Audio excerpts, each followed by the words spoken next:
بسم اللہ الرحمن الرحیم نحمده ونصلی ونسلم علی رسولہ الکریم۔ مردوں کی سیادت و نگرانی۔ عورتوں کو مردوں کی سیادت و نگرانی سے بالکل آزاد کر دینا بھی بڑے فساد کا سبب ہے، اور یہ خود ایک طرح کی عورتوں کی حق تلفی ہے۔ غرض عورت کو اس کے حقوق مناسبہ نہ دینا ظلم و جور اور قساوت و شقاوت تھی، جس کو اسلام نے مٹایا ہے۔ اسی طرح ان کو کھلے مہار چھوڑ دینا اور مردوں کی نگرانی و سیادت سے آزاد کر دینا، ان کو اپنے گزارے اور معاش کا خود متکفل بنانا بھی عورت کی حق تلفی اور بربادی ہے، کیونکہ نہ تو اس کی ساخت اس کی متحمل ہے اور نہ گھریلو کاموں کی ذمہ داری اور اولاد کی تربیت کا عظیم الشان کام جو فطرتاً اس کے سپرد ہے وہ اس کا متحمل ہے۔ اس لیے قرآن کریم نے عورتوں کے حقوق واجبہ کے بیان کے ساتھ ساتھ یہ بھی ارشاد فرمایا وَلِلرِّجَالِ عَلَيْهِنَّ دَرَجَةٌ، یعنی مردوں کا درجہ عورتوں سے بڑھا ہوا ہے، اور دوسرے لفظوں میں یہ کہ مردوں پر ان کی ذمہ داری اور نگرانی کا فریضہ بھی عائد ہوتا ہے۔ اس ذمہ داری میں غفلت برتنے پر مردوں کے حق میں وعیدیں آئی ہیں۔ اللہ جل شانہ کا حکم ہے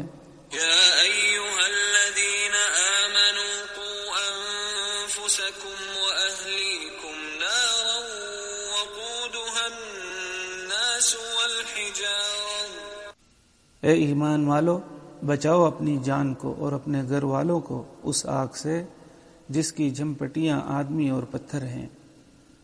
اس سے پہلے خود رسول اللہ صلی اللہ علیہ وسلم کو حکم تھا کہ اپنی ازواج بیویوں کو نصیحت کر کے عمل صالحہ پر آمادہ کریں، تو باقی سب امت پر یہ فریضہ اور زیادہ مؤکد ہو گیا کہ اپنے اہل و عیال کی اصلاح اعمال و اخلاق میں غفلت نہ برتیں۔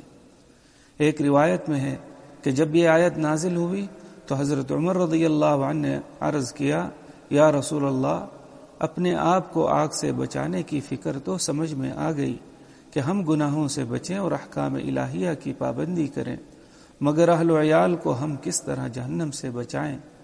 رسول اللہ صلی اللہ علیہ وسلم نے فرمایا کہ اس کا طریقہ یہ ہے کہ اللہ تعالیٰ نے تم کو جن کاموں سے منع فرمایا ہے ان کاموں سے ان کو منع کرو، اور جن کاموں کے کرنے کا تم کو حکم دیا ہے تم اس کے کرنے کا اہل و عیال کو بھی حکم کرو، تو یہ عمل ان کو جہنم کی آگ سے بچائے گا۔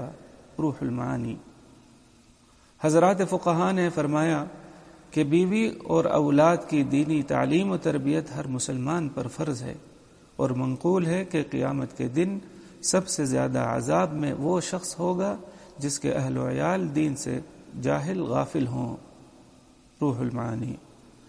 اللہ تعالیٰ کو اپنا چارہ ساز، مالک و رب، اور اس کے حبیب صلی اللہ علیہ وسلم کو رؤوف و رحیم اور کریم اور شفیق ماننے والوں کے لیے حضور اقدس صلی اللہ علیہ وسلم کا ارشاد بھی نقل کیا جاتا ہے۔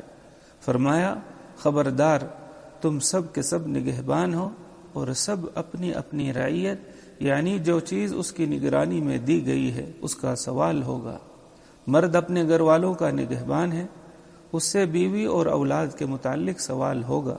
عورت اپنے شوہر کے گھر اور اس کی اولاد کی نگہبان ہے، اس سے شوہر کے مال اور اولاد کے متعلق سوال ہوگا۔ دوسری حدیث میں ہے، جس کو اللہ نے بندوں پر ذمہ دار بنایا اور اس نے اچھی طرح سے نگرانی اور ان کی تربیت نہیں کی تو وہ جنت کی خوشبو بھی نہیں پا سکے گا۔ تنبیہ: مرد کو اس ذمہ داری و نگرانی کے فریضے کو ادا کرنے میں بہت حکمت، تحمل، صبر اور تدریج سے کام لینا ہوگا۔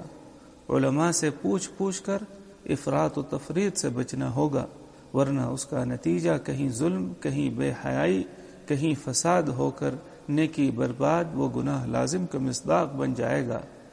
چنانچہ شریعت پاک میں خواہ مخواہ کی بدگمانی، بلا وجہ تجسس سے بھی منع فرمایا گیا ہے۔ خوشگوار معاشرت کے لیے بہت لطیف اور پر حکمت آداب ارشاد فرمائے ہیں۔ مثلا سفر سے واپسی پر گھر آنے کے آداب میں سے یہ بھی ہے کہ پہلے سے گھر والوں کو اطلاع ہو جائے تاکہ وہ تیاری کر لیں، جیسا کہ صحیحین میں حضرت جابر رضی اللہ عنہ کی روایت ہے، ہم حضور اقدس صلی اللہ تعالی علیہ وآلہ وسلم کے ساتھ کسی غزوے میں تھے. جب مدینہ منورہ کے قریب پہنچے تو ہم نے چاہا کہ سیدھے شہر یا گھر ہی جا کر دم لیں، تو حضور صلی اللہ علیہ وسلم نے فرمایا کہ ذرا ٹھہر جاؤ اور گھر والوں کو کچھ وقت دو تاکہ صفائی ستھرائی کر لیں. حدیث پاک کے الفاظ کے عموم سے پتہ چلتا ہے کہ کس طرح سے گھر والوں کو پہلے سے آمد کی اطلاع ہو جائے یا کر دی جائے تاکہ کوئی ایسی بات جس سے مرد کو گرانی ہو سامنے نہ آئے. اور فی الجملہ ان احادیث سے عورتوں کی اہمیت کا بھی پتہ چلتا ہے، اور یہ بھی کہ شریعت مطہرہ نے ہر معاملے میں ان کا پورا لحاظ فرمایا ہے. اسی طرح عورت کو بھی اس کا خیال رہے کہ جب کوئی بھی ذمہ دار نگرانی اور تربیت کرنے کے سلسلے میں اپنے اس فریضے کو ادا کرتا ہے تو اکثر اس کی باتیں نفس کو بری لگتی ہیں، اور یہ برا لگنا ایک طبعی امر ہے، آدمی کے اختیار میں نہیں، لیکن برا منانا اختیاری چیز ہے. لہٰذا جب کوئی ذمہ دار اپنا وہ فریضہ ادا کرے جو ماتحت ہی کے فائدے کے لیے ہو تو اس کو برا نہ منانا ہی نہیں بلکہ اپنے نگران کا شکر گزار اور ممنون ہونا چاہیے، دعائیں دینا چاہیے. بچے تو نہ سمجھ ہوتے ہیں مگر دیندار بیویوں کے طرز کو دین و عقل کے مطابق ہونا چاہیے. سبحانک اللہم و بحمدک اشہد ان لا الہ الا انت استغفرک و اتوب الیک.